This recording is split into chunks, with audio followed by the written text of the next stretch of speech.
years ago, it became something important to me to try and figure out a way to give back to the communities at these society meetings. And I was able to talk my friends, Dr. Kaguchi, Dr. Hingarani, and Dr. Bush, into joining with me on this endeavor. So as it's gotten larger with all the 5 events that we've had over the last 3 years at various societies, we've added more and more components, not only with venous, but arterial disease, but have multiple components consisting of vaccinations, education, arterial, venous. We've had screenings for blood pressure, diabetes. We've had other agencies that have come in with diabetic foot screening, wound care. By having others help us contribute, we actually, I think, bring more care to what we're trying to do. We're trying to serve the community. So we went to the leadership of the American Venous Forum with the idea, and they were in full support. And so we started very small initially at the American Venous Forum now 3 years ago. And then that sort of just became something that we began doing with the other societies. And the challenge going forward is going to be the number of people that actually want to be involved. When they hear about these events, they want to give back, and they want to give back to the community, and they want to be part of something that is positive and that is beyond them. We were actually able to provide these folks with compression stockings. And what I saw was a lot of these undomiciled men actually would be on their feet all day long, whether it was sitting, whether it was standing. And so what you can see is that they did have sort of the stigmata of venous insufficiency. And so all the APPs, all of the MD volunteers came, we measured them, and we were able to give them, because of in-kind generosity from our sponsors, compression stockings. By giving back to the community, it's something that I think will continue to grow.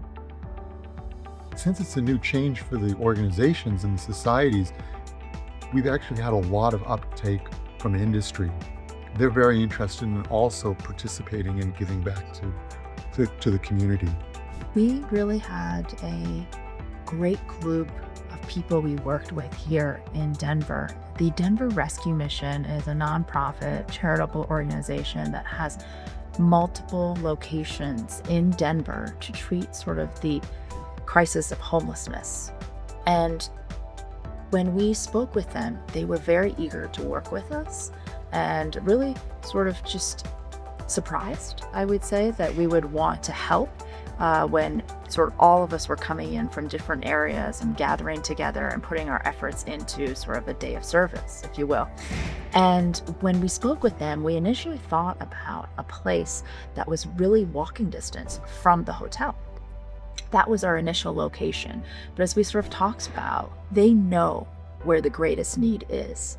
And so we pivoted after their suggestion to the location on 48th Street, where they actually house hundreds of people each day. And it's more of a longer term.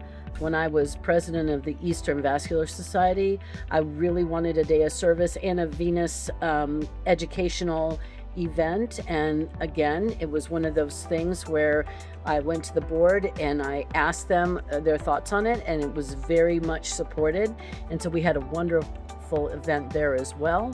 And we've done it at the ISWVS Society meeting as well. Now, the International Society for Women Vascular Surgeons is also involved with this, and other societies are starting to look at this. From the event that we had a few days ago here in Denver, now the Society for Vascular Nursing is looking at it.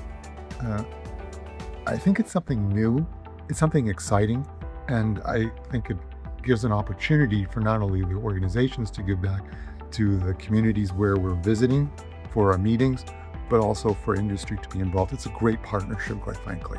We let them know that moving was really important. Keep their legs circulating, keep the blood flowing. And even if they can't, at the homeless shelter, I said, elevate your legs, get that pressure off.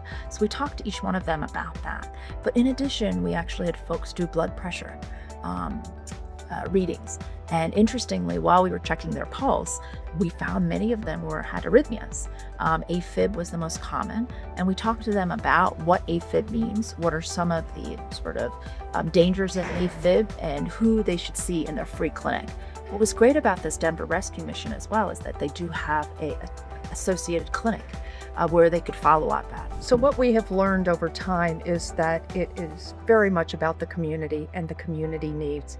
Partnering with a nonprofit such as a church or a community center, or this time the Denver Rescue Mission, because they have their finger on the pulse of the community and they know what works well and what does not work well, and what will be received by their community members.